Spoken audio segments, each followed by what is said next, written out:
Hello बच्चों, कैसे हैं आप सब। महाभारत की कहानी की श्रृंखला में आज हम अगली कहानी सुनेंगे, जिसमें श्री कृष्ण ने शांति की अपेक्षा की थी, जो पांडवों और कौरवों में शांति हो जाए। तो कहानी का शीर्षक है शांति की अपेक्षा और शांति दूत श्री कृष्ण। चलो कहानी सुनते हैं। पांडवों ने अपने समस्त मित्र राजाओं को युद्ध में अपनी मदद के लिए बुला लिया था। देश विदेश से अनेक सेनाएं युद्ध सामग्री कुरुक्षेत्र में जमा होने लगी। पांडवों ने 7 अक्षौहिणी सेना एकत्र की थी, जबकि कौरवों ने 11 अक्षौहिणी सेना एकत्र कर ली थी। एक अक्षौहिणी सेना में 21,870 रथ, 21,870 हाथियों, 65,610 घुड़सवारों तथा 1,09,350 पैदल सैनिकों का समावेश होता है। प्रत्येक योद्धा के पास तरह तरह के शस्त्र एवं युद्ध सामग्री होती है। राजा द्रुपद का भेजा हुआ दूत हस्तिनापुर पहुंचा। उसने धृतराष्ट्र की सभा में जाकर कहा, जुए की शर्त के अनुसार पांडवों ने 12 वर्ष का वनवास और 1 वर्ष का अज्ञातवास पूरा कर लिया है। अतः यदि उन्हें उनका राज्य लौटा दिया जाए तो वे सब कुछ भूल जाने के लिए तैयार हैं। पांडव शांति चाहते हैं। युद्ध करने की उनकी कोई मंशा नहीं है, क्योंकि युद्ध से कभी किसी का कल्याण नहीं होता, केवल विनाश ही होता है। भीष्म पितामह ने राजा द्रुपद के दूत की बात का समर्थन करते हुए कहा, पांडवों ने युद्ध के लिए अनेक राजाओं की सहायता प्राप्त कर ली है। वे लड़ाई के लिए पूरी तरह से सुसज्जित हैं। फिर भी वे युद्ध को टालना चाहते हैं। यह खुशी की बात है। पांडवों की मांग उचित है। उन्हें उनका राज्य वापस मिलना चाहिए। कर्ण ने गुस्से से कहा, युधिष्ठिर जुए में अपना राज्य हार गए थे। वह राज्य वापस मांगने का उन्हें कोई अधिकार नहीं है। जुए की शर्त के अनुसार 12 वर्ष के वनवास के बाद पांडवों को 1 वर्ष अज्ञातवास में बिताना था। इस शर्त का पालन नहीं हुआ है, इसलिए पांडवों को फिर से 12 वर्ष के वनवास और 1 वर्ष के अज्ञातवास पर जाना होगा। जाओ, तुम जाकर युधिष्ठिर से कह देना कि राजा द्रुपद और विराट के बल पर वे अपनी धमकियों से दुर्योधन को भयभीत नहीं कर सकते। धृतराष्ट्र ने कर्ण को शांत करते हुए दूत से कहा, तुम युधिष्ठिर से जाकर कह देना कि मैं थोड़े ही दिनों में अपने मंत्री संजय के साथ उन्हें संदेश भेजूंगा। कुछ दिनों के बाद धृतराष्ट्र के दूत के रूप में संजय उपलब्ध नगर में आकर युधिष्ठिर से मिले। उन्होंने पांडवों से कहा, धृतराष्ट्र ने आप सबको आशीर्वाद भेजा है। उन्हें लड़ाई नहीं चाहिए। तुम्हारी तरह वे भी सद्भाव और शांति की अपेक्षा रखते हैं। दुर्योधन और उसके साथी कुटिल और प्रपंची हैं। पिता और पितामह भीष्म के समझाने पर भी वे तुम्हारा राज्य तुम्हें लौटाने के लिए तैयार नहीं हैं। फिर भी तुम अपना धीरज मत गंवाना। युधिष्ठिर ने दूत संजय से कहा, यह अच्छी बात है कि चाचा जी शांति चाहते हैं, पर शांति के नाम पर क्या वे हमारे हाथ में भिक्षा पात्र देना चाहते हैं? न्याय की दृष्टि से जो हमारा है वह हमें मिलना ही चाहिए। हम 5 भाई हैं। यदि हमें अविस्थल, वृकस्थल, माकंदी, वारणावत तथा 5वां कोई भी एक गांव मिल जाए तो भी हम संतोष कर लेंगे। आप इतना करा दें तो युद्ध टल सकता है। संजय ने हस्तिनापुर लौटकर धृतराष्ट्र को युधिष्ठिर का संदेश कह सुनाया। भीष्म और विदुर ने धृतराष्ट्र से पांडवों के साथ संधि कर लेने का बहुत आग्रह किया। उन्होंने धृतराष्ट्र को श्री कृष्ण और अर्जुन की दिव्य शक्तियों के बारे में भी बताया, पर कर्ण अर्जुन को मारने का दम भरने लगा।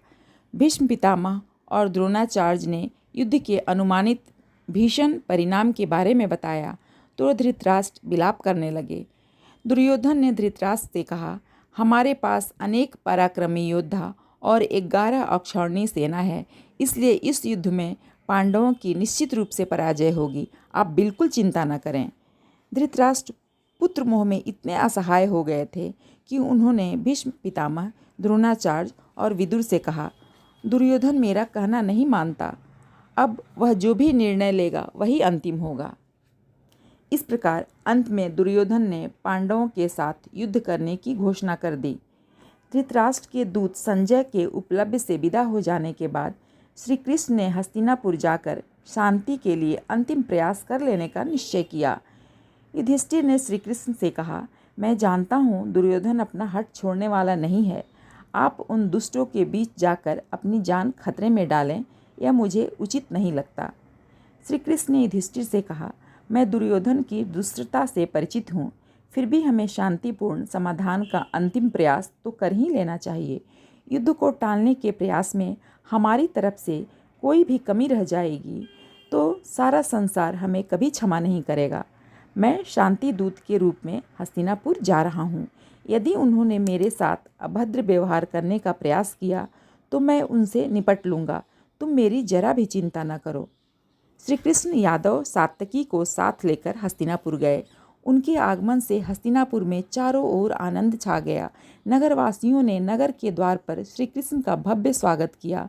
महाराजा धृतराष्ट्र ने दुर्योधन तथा दुशासन के साथ नगर के द्वार पर आकर श्री कृष्ण का स्वागत किया। श्री कृष्ण ने रात्रि विश्राम विदुर के यहाँ किया। वहाँ उन्होंने अपनी फूफी कुंती से भेंट कर उन्हें पांडवों के कुशल समाचार दिए।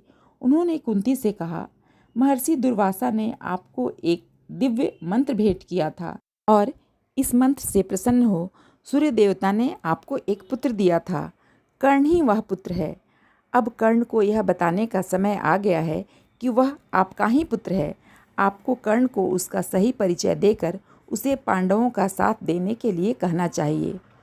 दूसरे दिन सवेरे दुर्योधन और मामा शकुनी श्री कृष्ण को लेने विदुर के घर आए। श्री कृष्ण उनके रथ में बैठकर राज दरबार में गए।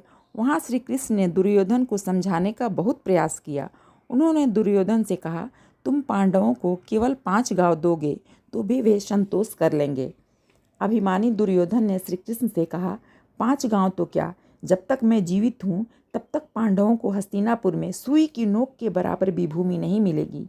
बाद में भीष्म पितामह, धृतराष्ट्र और गांधारी ने भी दुर्योधन को समझाने का बहुत प्रयास किया, पर दुर्योधन ने किसी की बात नहीं सुनी।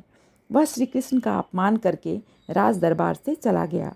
उसने कर्ण, दुशासन और शकुनी से मिलकर श्री कृष्ण को कैद करने की योजना बनाई। सात्यकी ने श्री कृष्ण को दुर्योधन के षड्यंत्र की जानकारी दे दी। श्री कृष्ण ने अपना विराट रूप प्रदर्शित करके राज दरबार के सभी लोगों को चकित कर दिया। धृतराष्ट्र अंधे थे, पर उस समय श्री कृष्ण के विराट रूप की एक झलक उन्हें भी दिखाई दी। श्री कृष्ण ने धृतराष्ट्र से कहा, महाराज धृतराष्ट्र, दुर्योधन अल्पमति है।